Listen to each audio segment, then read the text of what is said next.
Okay, I'd like to call to order the meeting of May 19th of the Fire District Board meeting. Could you all stand for the pledge of allegiance? Over here. Over here.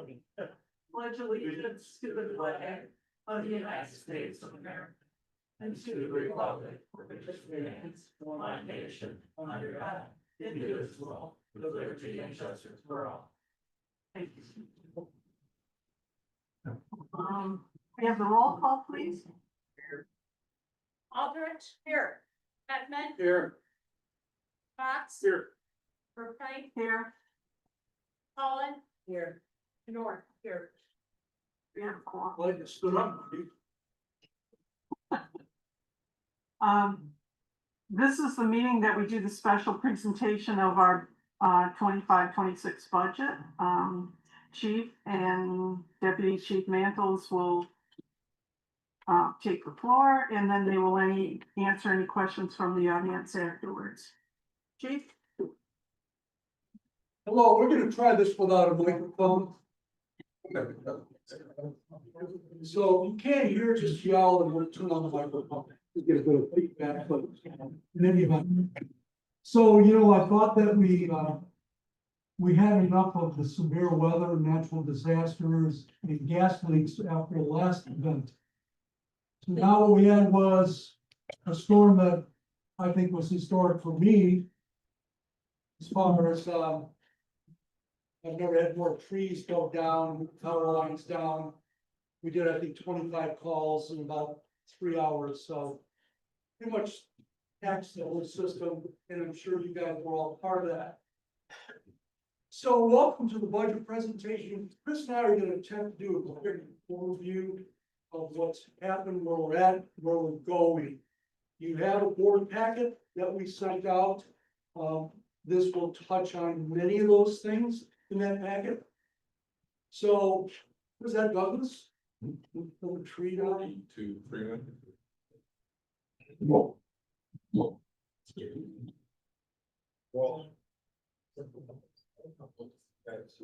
Okay, so our outline is we're going to talk about call volume trends, like EMS transition to ALS response, community risk reduction efforts, budget highlights, strategic planning sessions, our overcrowded station that's 39-year-old board.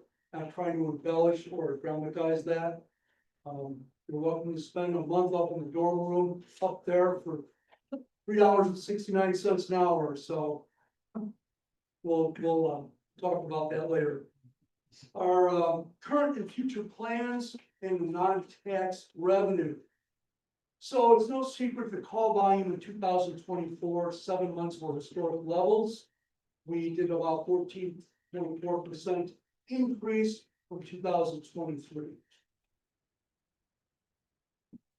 Call volume trends, which is always interesting. People always ask that. So from 2004 to 2014, we did 50%. You see on the right-hand side of the column. We did 50% more calls. And then again, from 2014 to 2024, we are up 130% increase in overall calls. Based on the trends of 20 years, we anticipate by 2034, we'll be right around 1,700 plus on counts. ALS, Advanced Life Support, as you know, our current provider is Life EMS. We did a pilot program on the screen. This is trial agreement, same thing. We started it in June of last year. Mark Meyer, the owner of the company, asked us to extend it another 6 months. We are now in negotiations to see what it would take to continue the current level of service. So all we know is the data now shows that we've got about a 23% decrease in response times. Why? They were able to position an ambulance here during the peak hours of the day, which for them is 2 p.m. 2 in the afternoon till 2 in the morning. 2 in the afternoon and 2 in the morning. So because they were positioned here, we have a decrease in response times, which is good. we're talking to them about a subsidy, that will be in another slide. So Chris is gonna talk a little bit about community risk reduction. So as you know, we invest quite a bit of time in community risk reduction, that we'd rather prevent the injury or the fire up front rather than having to respond to the emergency. And we think we do pretty well at it. In the past year, we've installed 51 address signs, about 100, little over 160 smoke and carbon monoxide alarms. Sourced 17 AEDs to different businesses, in the community. Inspected over 1.3 million square foot of businesses and short-term rentals. And then a little over 370 hours of plan review and construction related inspections for those fire suppression alarm systems. We spent quite a bit of time educating the youth or the kids at Douglas Elementary School. We talk about smoke alarms, lithium-ion safety. This year we added a new one, teaching them the science of the fire triangle and how it needs oxygen, a fuel source and an ignition source to light. What you see in the picture there was when we did the ice and cold water safety. The kids held their hands in a cooler of ice water for a few seconds and then had to assemble a nut, 2 washers and a bolt and screw them together. And they saw how they lost their dexterities because of the cold and not being outside with the proper equipment on. So it was just a good time, a good lesson for them to realize the early onset effects of what hypothermia could feel like if they weren't dressed appropriately. We talked about boating safety in the picture there with Captain Bernhardy. It's a kid trying on a life jacket that's obviously too big for him, but nonetheless taught them the importance of making sure it is the right size and is on correctly if they are going to be playing in water sports. We talked a little bit about bicycle and pedestrian safety, and we wrap up the year with playing a game doing Fire Safety Jeopardy, where we have the full-on Jeopardy on PowerPoint, except it's all questions from stuff we've taught throughout the year. So it's a lot of fun for them. The kids get candy as prizes, and the teachers love us for sugaring them up. But the important thing is they're covering those lessons. And the reason we invest in that community risk reduction, within the last month, we had an oven fire in the township.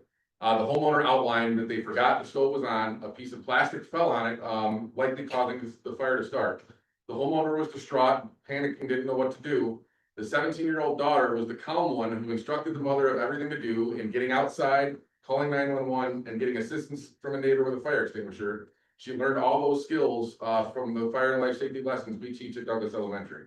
So I would very much imagine there's a property at least saved, if not a couple of lives from those lessons she learned, 9 years ago. So well worth every effort we put into that school. Touching a little bit into the budget type stuff, the equipment costs continue to rise, as you can see in the picture there.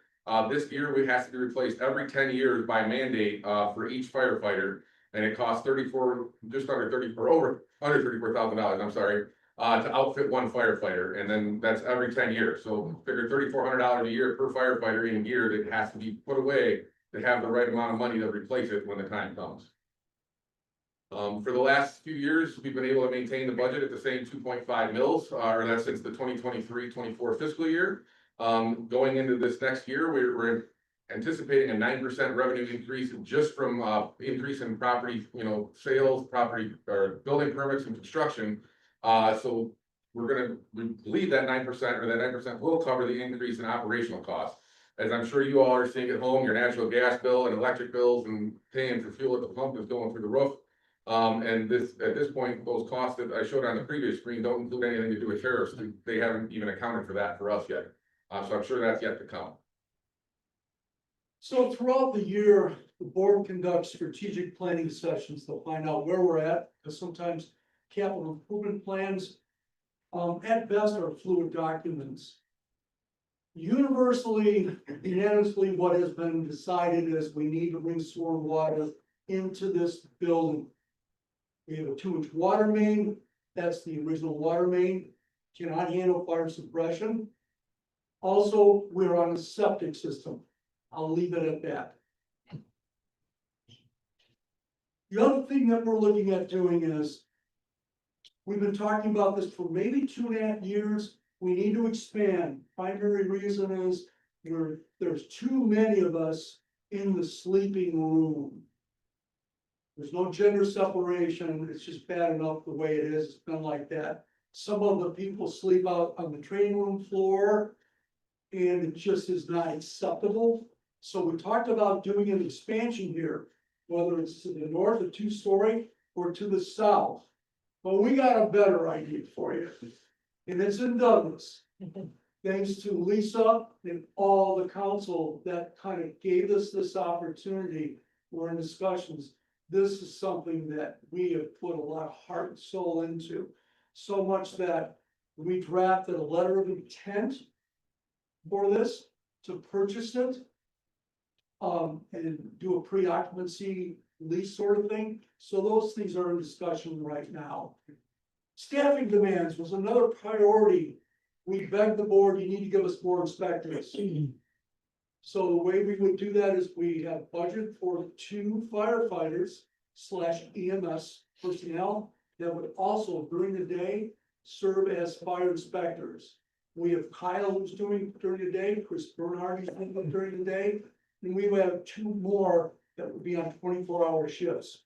Also, currently our front office is a part-time position that was always full-time. When we lost our full-time person, we never reinstated it to full-time.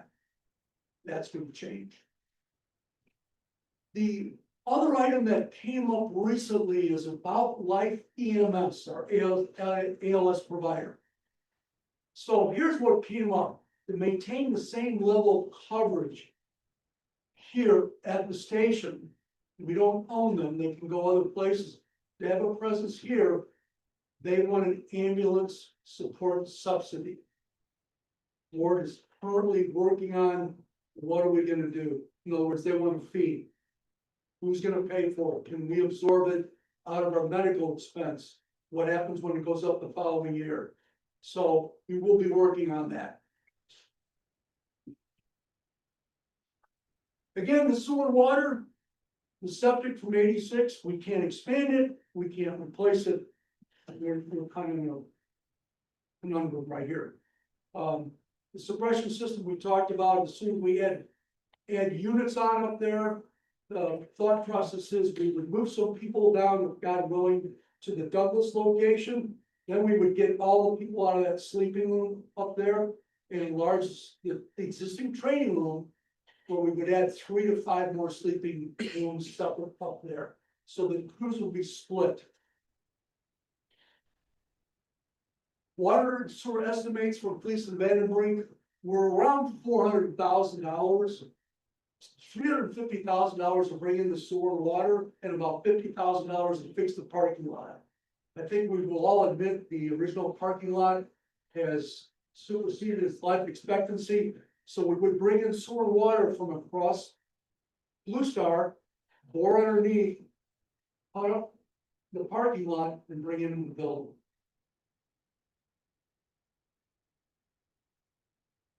So for that sewer and water, just for the sewer and water, here's what we hope to do. We really hope we're gonna be supporting. This is a one-time, 1 year only millage increase of 0.4 of a mil, 0.4. 0.4 of a mil, currently at 250, 2.50. We would go to 2.90.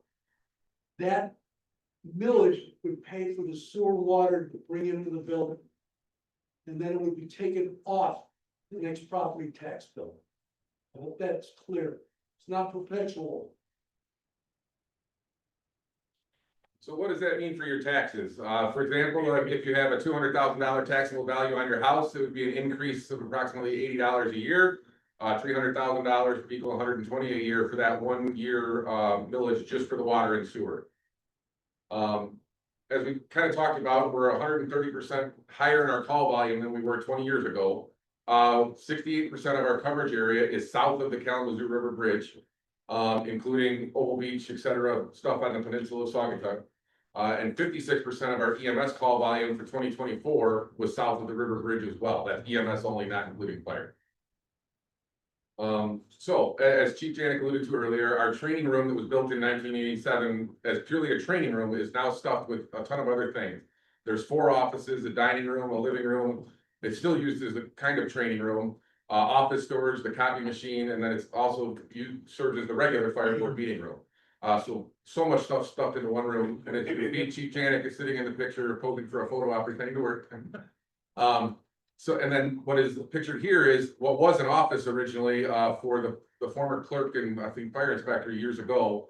Has been converted to a bunk room, and so now there's 6 bunk beds in there currently. It was a temporary solution initially, but it's remained a temporary solution, and we wanna give something better for our staff to live in. As well as provide for separation of genders while sleeping, that way we don't have any issues with claims of anything, by doing it correctly, the right way, or having them differently. So as I touched on, 68% of our coverage area, you can see the red line, is showing the Kalamazoo River, and all of the stuff to the south of that, equals that 68%.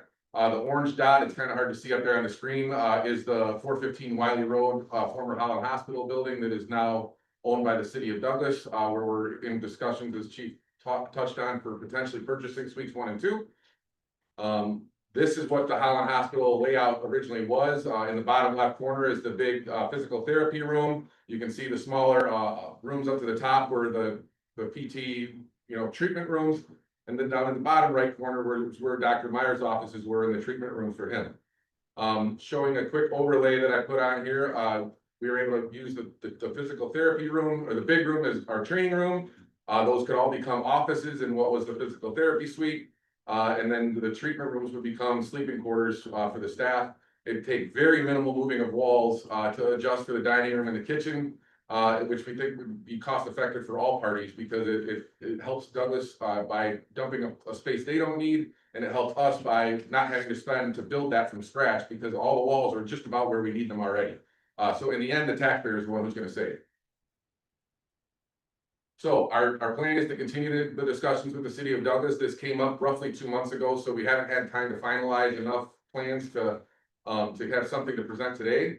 But our goal is to return by spring of 2026 at the latest, with firm plans to remodel or upgrade this station. Have an answer on whether or not we'll be able to buy that space from Douglas, and have the plan to remodel it. We're gonna put together educational videos and materials as to the overall cost of why we need it, obviously, as you saw, the sleeping room, etc. And then we'll come up with a funding plan for both projects, so by the time we hit the next budget year, we'll be able to explain to you what the plan is and what we're gonna need to be able to pull this off. To provide not only better protection for the entire coverage area, but better accommodations for our crew to live in. And that's probably the most important piece, is taking care of our personnel, because they're our most valuable asset. So I just want to leave you with one thought before I'm assuming we can do a question and answer, to try to address any questions you may have. But just to show you what this team does, we really try, and we're supported by the board 100%, on less taxation for our residents. So we have a very active cost recovery team of 3. We have 3 grant writers. We're always trying. Grants are getting tough. I think you all realize that. And I don't think we've seen the end of that toughness yet. But just not bragging, believe me, we're not here to do that. We're just saying we are trying. We average about $108,000 a year over an 11-year span, which is that much less that we have to burden our taxpayers with. So we're committed to it. We're devoted to that type of aspect, and we're diligent. So with that being said, James, what do you want to do now? Want to do We any can have a questions? question and answer Yep. section if people have questions. And I think there'll be a question time for the budget specifically, right? Yes. But whatever you have, yes, sir. Chief, is there any downside to moving to the 415 Wiley space? There are some. I asked some of the officers, I hope you don't mind me, can hear better. No, you don't want Douglas now, No, the downside would be you have a bit of a relaxed camaraderie. You're not sitting at one table together, eating together. But there's gonna be pros and cons, and we looked at this pretty heavily. Who goes first? That's real easy. I can answer all these questions for my crew. If south of the river, the Douglas crew responds first. And then these guys go en route, because what, we have maybe a 28-30% chance of back-to-back calls. And that way, somebody's always gonna respond. Say they get lost or they get in an accident. So that's the way it's normally done. And then if there's a secondary call, that crews splits off. Utilities, Okay. more utilities, more cost for our taxpayers. However, having been in the real estate business and owning buildings for most of my life, I can tell you the opportunity that Douglas has presented, there are no numbers yet. But I can trust that you will not be able to duplicate this situation under any terms. You could not build anything down there. So there are some pros and cons, but primarily if crew is split, okay, it's not a big thing. The cost are the cost. How many of us have multiple buildings all over the place? We've got 3 buildings on the site right here. We had to, why? We've grown. Demands have changed, society has changed. Bulletproof vests. We didn't have a line item for that 20 years. We didn't do traffic control 20 years ago, we didn't do it 15 years ago. We got probably $500,000 in traffic control equipment, so there are a lot of changes that we have to accept. Expansion, we've been talking about a station south of the river for probably 15 years now when I was a deputy chief. My objection was this. I don't want to build a station without municipal sewer water. As lopsided as some may think that is, because you have to suppress a fire station now. You must provide suppression. Putting in pumps are expensive. And then the septic would be designed for it. But there's a lot of consequences, you know. Where's the expansion in our district? Southeast.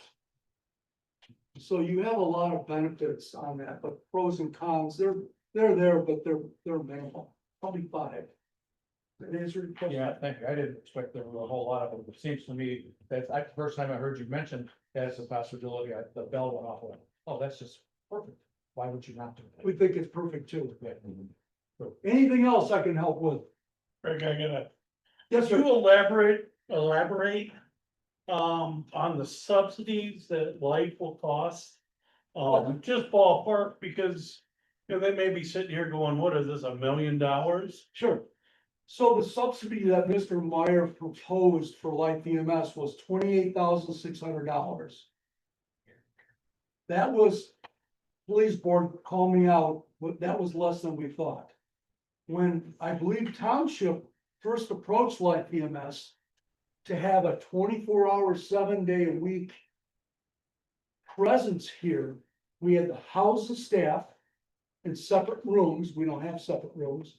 House the ambulance. The first option was $750,000 a year. Correct? We could hire 6 paramedics for that.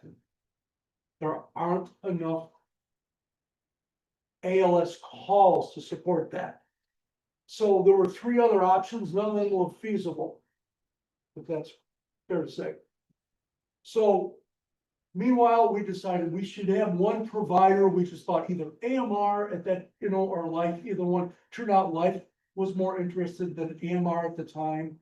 So the pilot program, we kind of sensed, okay, it's gonna expire in six months. What are they gonna want? And then we got another 6 months, and that's when Mr. Meyer met with several of the board members. And he came up with the 28,600 because he doesn't do enough transport calls. And that subsidy is to keep them here for the same level of service that they provide you now. Is that right, Eric? Exactly. We thought it would be at least one more zero Right. on that You 28,000. said that, right? Yes, Did you forget a 0, Mr. Meyer? yeah. The other thing, can you explain to everyone on our rental fees for inspections? Because we are limited to how much we can charge for rentals since. So all we know is, what our legal has advised us is we cannot charge an exceeding cost that it was more than our actual cost. So we're real careful about calculating how much time does it take, how much fuel we have to work in the training, this complex formula, which we did a few years ago. Chris actually did that. And so, of course, costs gone up now. And, it costs about $1,000 a week for each one of us to get continuing education credits twice a year. $1,000 a week. So those costs were put in that formula, and that's why it was raised. But we can't, do, well, I wanna have a $500 fee. We, Sagatuck Fire can't do that. So it's an actual cost basis and a formula we could justify in court. So, I just wanted to point out that, there's more rentals. Taking more of our time, it's not a profit center for us. And I think that's important for everyone to know with all the short-term rental stuff. and actually, the negative impact of short-term rentals, if you want to say there is a negative impact, is the fact that we've been delayed in our annual inspections for all our occupancies. And, that's hurt us, because Chris is pretty much just doing plan reviews. Sometimes it's 4, 5, 6 reviews for the same plan. And then short-term rentals, Chris Bernardi handles the scheduling, Kyle's doing inspections, Chris Bernardi's doing inspections. And that's why we want to hit that area more so, because there's a limited window with some of these short-term rentals. People go, oh, I'm gonna be in Florida for the winter time, and they all want it done in the spring. Well, we haven't stopped running since May 1st. Our season used to start July 1st. We can't even keep up now. So we need more inspectors to handle short-term rentals. It's obvious they're here to stay. Anything else? Okay, All set? Okay, we're gonna take a 15-minute recess and then the regular board meeting will continue after that 15 minutes.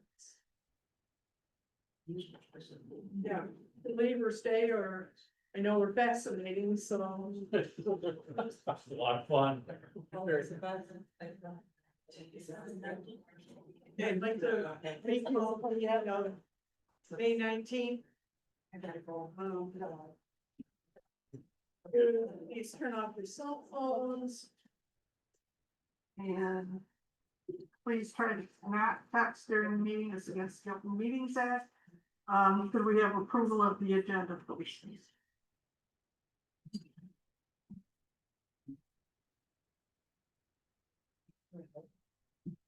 Move to approve the agenda for May 19th.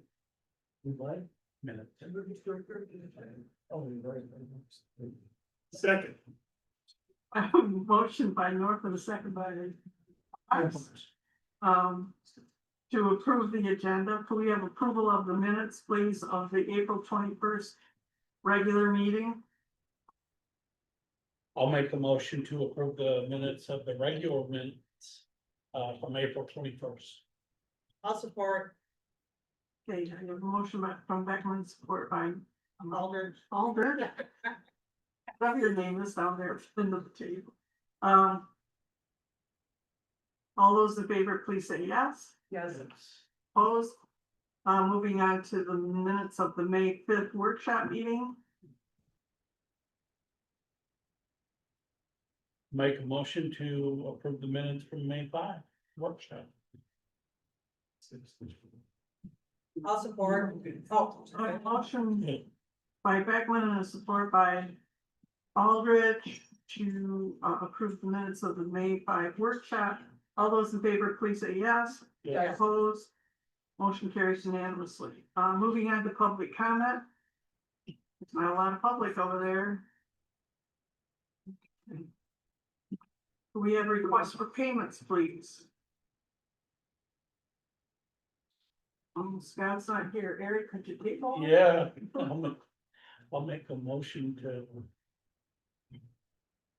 pay the bills of $231,585.25. Second. I have a motion by Beckman and a second by Fox to pay the bills. Is there any discussion? Can we have a roll call vote, please? Beckman, Yes. Fox. Yes. Aldridge. yes. Ruffin, Yes. Colin, Yes. North. Yes. Okay, moving on, fire chief's comments.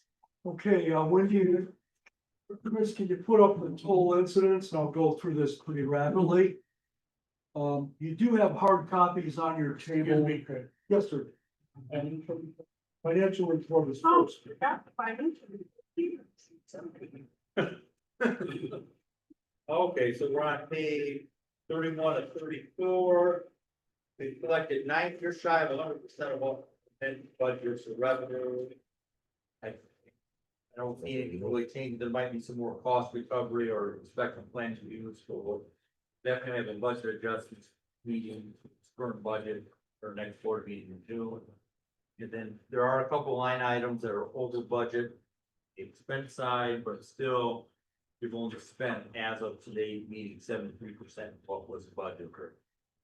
So there will be a budget adjustment, as I said, for the wrapped up 25 fiscal year out during that board meeting. I don't know if anybody has any questions or on anything or.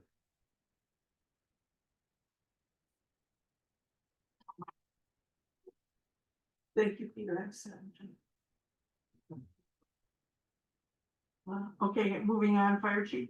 Okay, incidents, you'll see a total year to date for April, 330 in the dashboard on the first page. I'm just gonna refer to the dashboard of all the stats unless there's questions.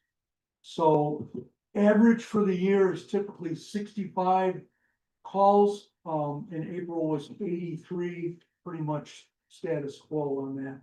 Response time slowed, that fluctuates quite a bit. And we're up at 7.31 on response times. Our average for 2025 response is 7 minutes and 8 seconds. Emerging calls, lights and sirens. Thanks, Chris. So emerging calls, lights and sirens, showed an increase. Last year, we're at 34 versus 21. Moving on, locations might be of interest for locations. Bottom right-hand corner of the dashboard, Saugatuck Township being 196 is 51% of the calls. Saugatuck City is 19%, and Douglas is 30% of the calls, which kind of reinforces a secondary station. That's why I'm going to point that out to you. And that concludes my incident reports, Madam Chair. Okay, thank you. Moving on to unfinished business, retainment and recruitment, weekend dinner grocery sale. So I brought this up last month, to kind of let the board know, I think this would be a great idea, hoping that the board will support this. And it does foster, a retainment, it does foster recruitment. And some of these guys will eat out and they'll spend $15 for lunch. And, you know, if there's no calls, they don't do very well. Plus, it's not very healthy. So we were trying to promote health, safety, and recruitment and retainment by a $50 stipend on Friday night and a $50 stipend for Saturday night. All year long, 52 days. So that would be $5,200 that I'm requesting that you approve out of the budget for grocery stipend. As Eric pointed out, how they use it is up to them. If they want to go buy hot dogs or whatever it is, the $50 is for the entire crew for Friday night, $50 for the entire crew Saturday night. So I'll take the motion. Move to approve a $50 for Friday, $50 for Saturday for 1 year. We can renew it next year, we can renew it. Yeah, let's see. I'll second that. And motion by Norman, second by Colin. Is there any discussion? Hey, well, maybe we should make this a roll call vote. It's about money. North, Yes. Colin, Yes. Aldridge, Yes. Peckman, Yes. Fox, Yes. Brookline. Yes. All right, moving on. Very much. MDOT continuator trailer lease update. You can see we finally received the MDOT trailer supplied by a company called Give 'Em a Break, and it's right over there. So our next step is the day after Memorial Day, we'll take it in the south side welding and fabrication and have a special hitch put on one of the tankers. Probably, they believe it'll take 10 days to get it done. So, want to share that with you. What's the cost of that special pitch? Gonna be by the day. So it could be $5,000 bill. The only reason why I'm asking is, do we have a backup? We don't. Nope. But what we would do is put it in the budget for next year. So, and the way the hitch is built, the attenuator is supposed to take and absorb all the energy and the damage that it shouldn't be. Shouldn't be doing. But if it does, for next July, we'll get the tanker fitted.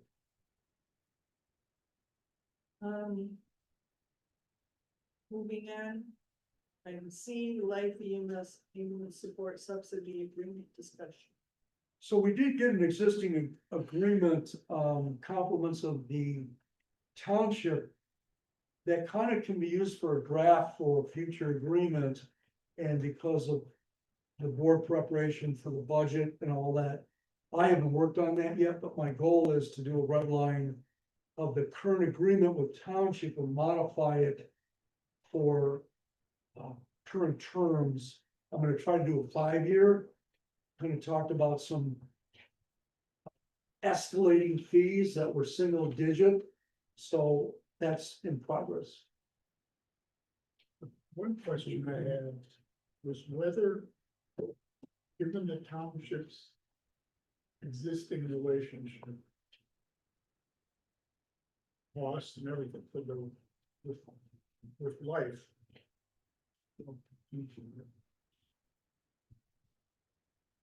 That and this together, I would think would logically create some efficiencies for life.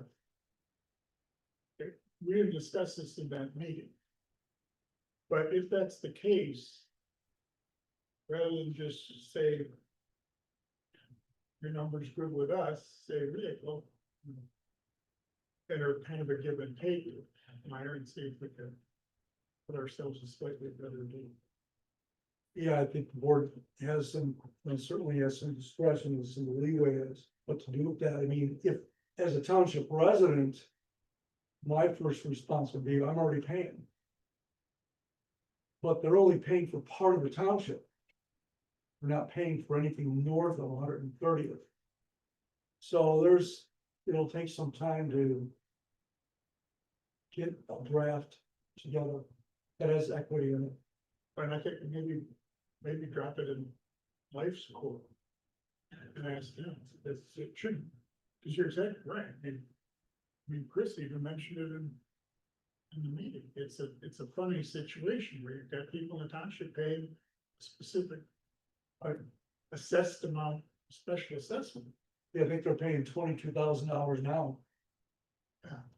And whether it might make sense, for example, just to opt out of that, have the township opt out of that and include the entire township in the agreement.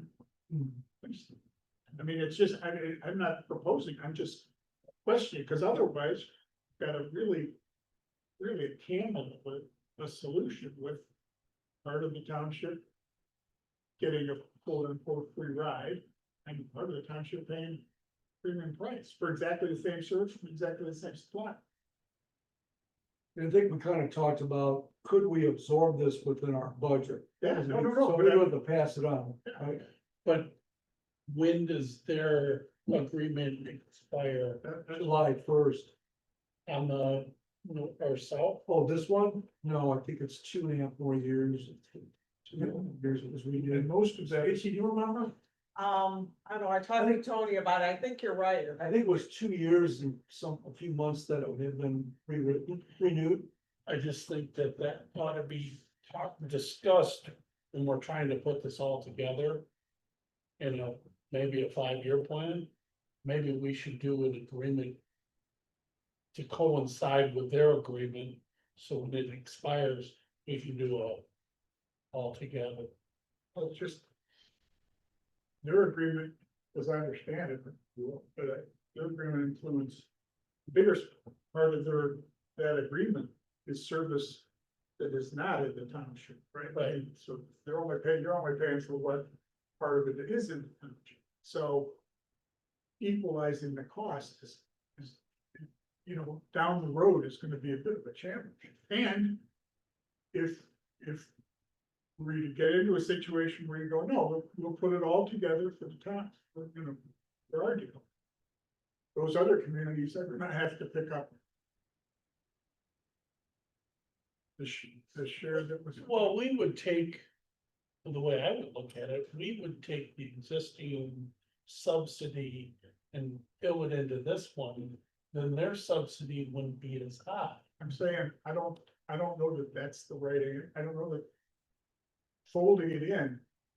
I mean, my point is, if life is doing all of this area together, there should be.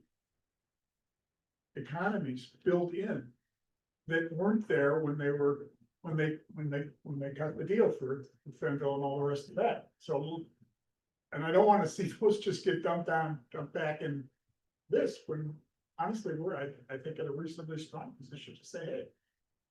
It might not be the best answer for the non-township people who are paying for that service south of the township.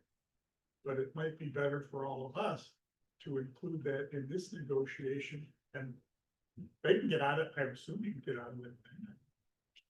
I don't know. How about, would the board be okay if I approach Mr. Meyer and say, how can would he send a draft agreement that terms of a 5-year that coincides with the expiration of existing one, that takes into consideration the fee base that the township has now? I think that makes sense.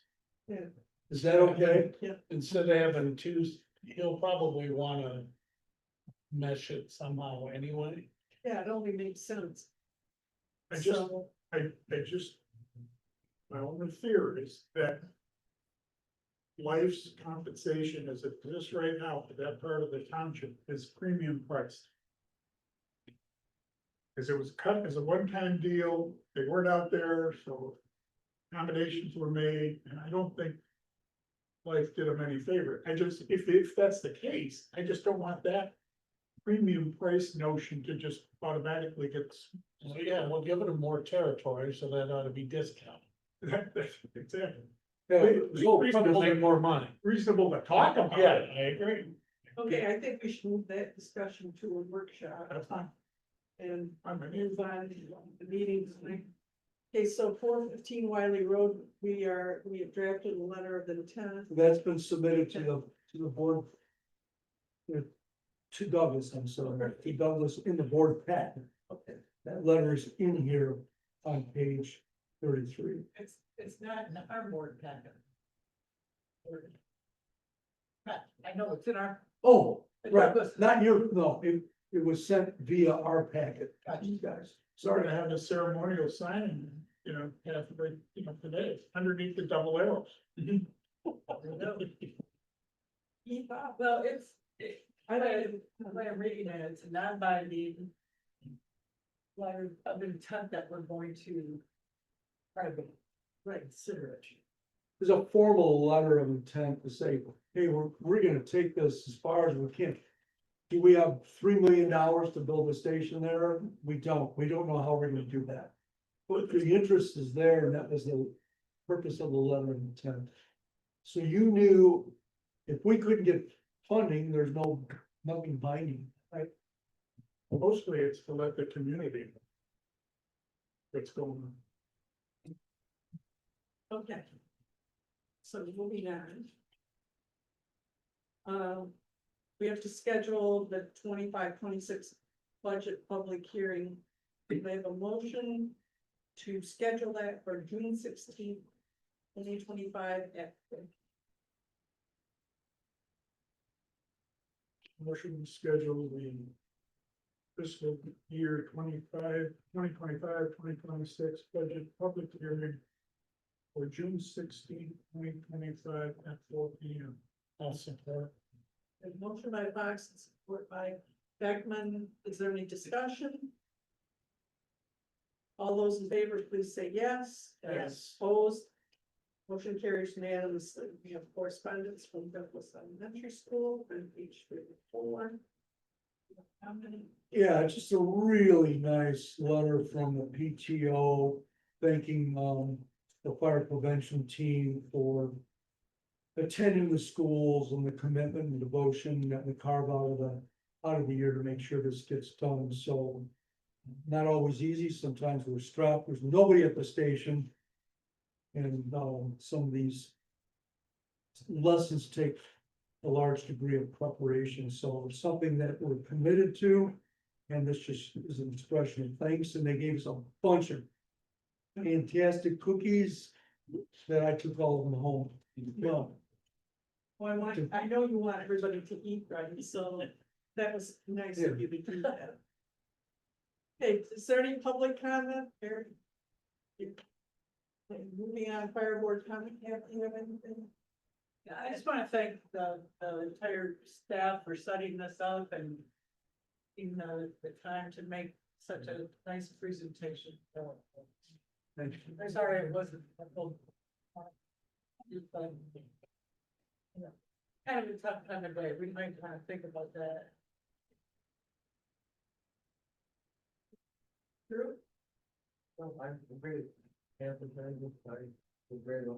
Stace? I just wanna let you know that the township just adopted it, that we had a vote, a special meeting over there, so Great. it's done. Great. And I enjoyed hearing the events at the elementary school, Jeopardy stuff, and you guys are really making it fun for the kids, that's great. Yeah, my kids still remember everything, so I think it's a great program. Thank you. Okay, Great job, man. it's great now. So I have a motion to adjourn with the Kathy to the next meeting. Move to adjourn. All right, we're out of here.